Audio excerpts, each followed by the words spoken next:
my name is Dr. Denise Sandoval. I'm a professor of Chicano Studies at Cal State Northridge, and I'm also very interested in documenting the stories of lowrider culture in Los Angeles. And so here we are in Mr. Cartoon's studio, who is a world famous artist, graffiti artist, tattoo artist, as well as lowrider customizer.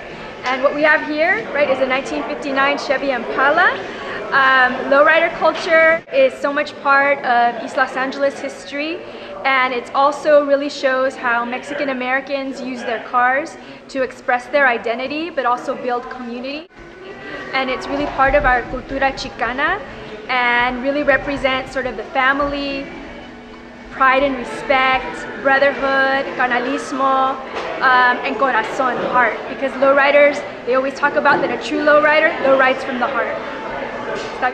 So one of the things about lowriding and lowrider cars is in the popular media, there's a lot of negative images that lowriders are gang members. Almost every movie that you watch on Chicanos, Mexican Americans, there's always a lowrider, always a cholo or a homeboy. So I think one of the things that experiences like this show us is that lowriding is also teaching us something positive, right? And it's part of our cultura, it's something to take pride in. And I think that's the beautiful thing when you start talking to the lowrider owners and about why they are interested in lowriding. They see it as a positive thing that brings the family and community together. But I started talking to you on the bus about lowriding in regards to like cruising in Whittier Boulevard. And so one of the things that I shared with you of what got me into lowriding was seeing that Japanese lowrider magazine that sort of piqued my attention. But I think the other side, which is really important about lowrider culture, is that in the media, there's just a lot of negative stereotypes, right? That lowriders are gang members, lowrider car clubs are gangs on wheels, right? And when you start talking to these guys that have been in lowriding for 40 years, they've never been, a lot of them never been arrested, never been in gangs, right? It's a real organized sport. A lot of car clubs have membership rules that they have to sign. And obviously the most prestigious representation being part of a car club is being able to fly your car club plaque that you see there, right? Because you represent not just yourself as a lowrider, but when you're in the club, the entire club, right? So when I started doing interviews with lowriders, it was mostly focused on the old car clubs that come out of East Los Angeles. And some of the themes that you hear them talking about is how a lowrider, or being a lowrider means, you know, pride, respect, corazón, heart, right, brotherhood, and family. And so I think these are really important aspects of not just lowrider culture, but I think also of Chicano culture.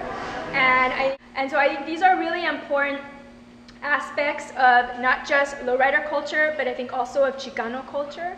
And I think for me, it was important when I started hearing their stories to begin to think about, as I was sharing with you on the bus, how these cultural expressions like lowriding are part of our history here in Los Angeles. So that when you actually look at the cars, they're visual representations of our communities here in LA.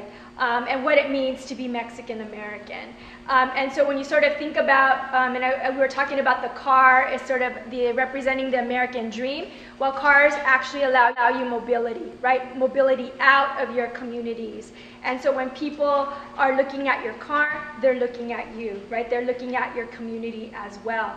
And so, so I think hopefully you got sort of a visual example of sort of Whittier Boulevard and, you know, sort of the aspect of how it sort of was the heart or the main artery of East Los Angeles.